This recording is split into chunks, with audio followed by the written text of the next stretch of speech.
Cruising is arguably one of the easiest forms of travel. But let me tell you, as a former cruise ship employee, there are some important tips you need to know before your embarkation.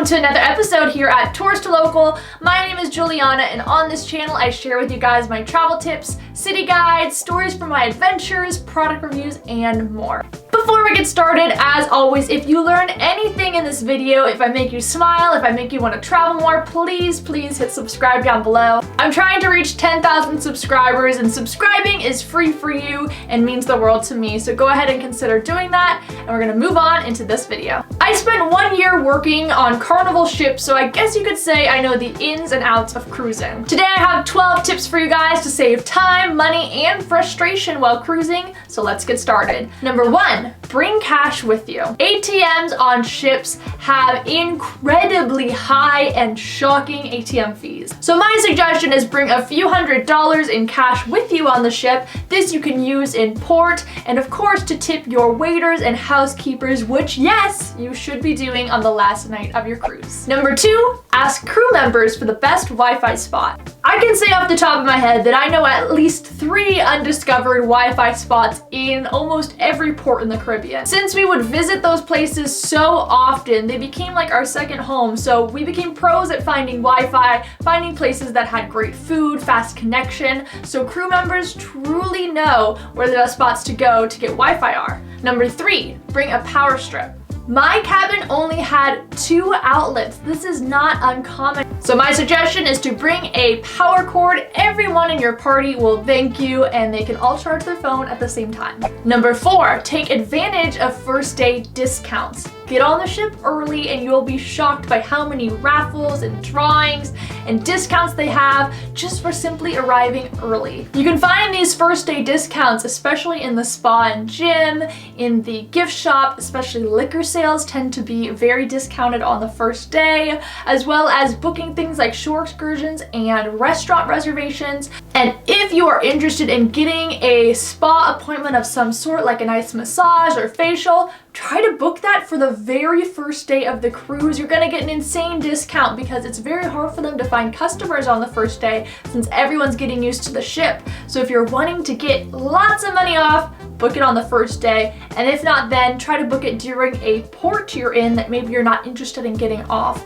They tend to put discounts on port prices as well. Number 5, bring a plastic shoe rack. Cabin space is tight, so an over-the-door shoe rack can be very multifunctional for storing shoes, jewelry, socks, any type of accessory. It'll keep things less cluttered in your cabin and ultimately less stressed, since cabins tend to be very small. Number 6, do not book a flight on the day the cruise leaves or the day that you get back to port. It is very possible you will miss your cruise if you are flying to the port on the day of embarkation. Now, it is not uncommon for flights to be delayed or to be canceled, and you don't want to be rushed and miss your entire cruise. Now, as for debark, it can take hours to get off the ship. You'd be surprised how many times we were delayed getting into port. It is very common due to medical emergencies or various problems in the port itself. I was shocked by how many people would book 8 a.m. flights knowing our ship arrived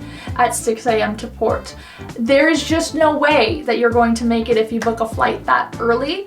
My suggestion to you is that you book a hotel room for the night before the cruise and the night after the cruise in your port. Is way less stressful, and you're going to feel a lot more secure knowing that you're making your flight and the cruise. Number 7, don't get to the gangway early. Every night you will receive an itinerary to your room of what the schedule is for the next day. If it says the ship arrives at 8 a.m. to port, don't get down there at 7:45 a.m. This was by far my biggest pet peeve as a cruise ship worker because it can cause major crowding in the stairways, which is a huge hazard. Even though the ship is technically docked in port, it can take a while for the gangways to get out and for us to be cleared to get off the ship. The best thing you can do is just listen to the announcements on the ship, letting you know when the gangway has been open and when you can get down, and stick to the schedule as much as you can. Don't arrive to the gangway early because you're only going to be told to return to your room, and that's not going to make you too happy. Number 8, eat lunch and breakfast in the dining room. Some people just stick to the buffet the entire time on the ship and they don't know what they're missing. Now, of course, the scrambled eggs in the buffet are good, but imagine having cook-to-order eggs for the same price at a sit-down restaurant.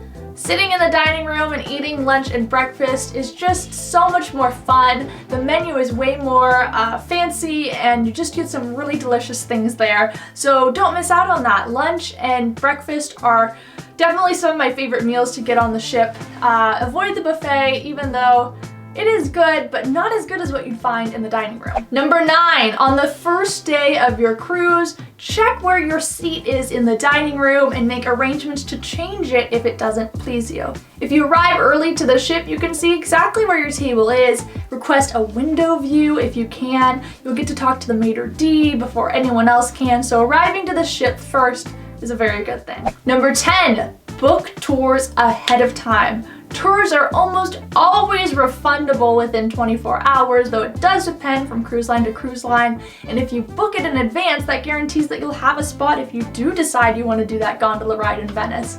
And if you don't and you find something else to do, just cancel it a day or two ahead of the tour departure date and you'll get your money back. Number 11, take your sail and sign card and your ID when getting off the ship. Now, a lot of old-time cruisers have been very confused about this new policy. A lot of ports do require that you have your ID with you in port to get back onto the ship. So it does take getting used to if you've done a lot of cruises, but I can guarantee you it's worth it to know that now so you don't have to run back to your cabin later to go look for your ID. Plus, it's just a good idea to always carry an ID on you at all times for identification purposes when you are in port. And lastly, number 12. Do not wear camouflage if you are sailing in the Caribbean. Now, I don't just have something against camouflage, although you won't see me wearing it very often. It's just that lots of Caribbean islands do have bans on wearing camouflage and you can receive a hefty fee for wearing it. That is because their military wears camouflage and it is strictly prohibited for civilians to wear camouflage as well. So save yourself the struggle and don't pack it at all. If you're interested in keeping up with my vacations, I have an Instagram. It's Tourist to Local, just like all of my social media accounts. I love to see what you guys are up to and see what your vacations are like. Once again, if you liked this video, subscribe down below. That's all for today's video, guys. Remember to answer the question down below. So long, travel well, and make the world your neighborhood. See you next time. Bye!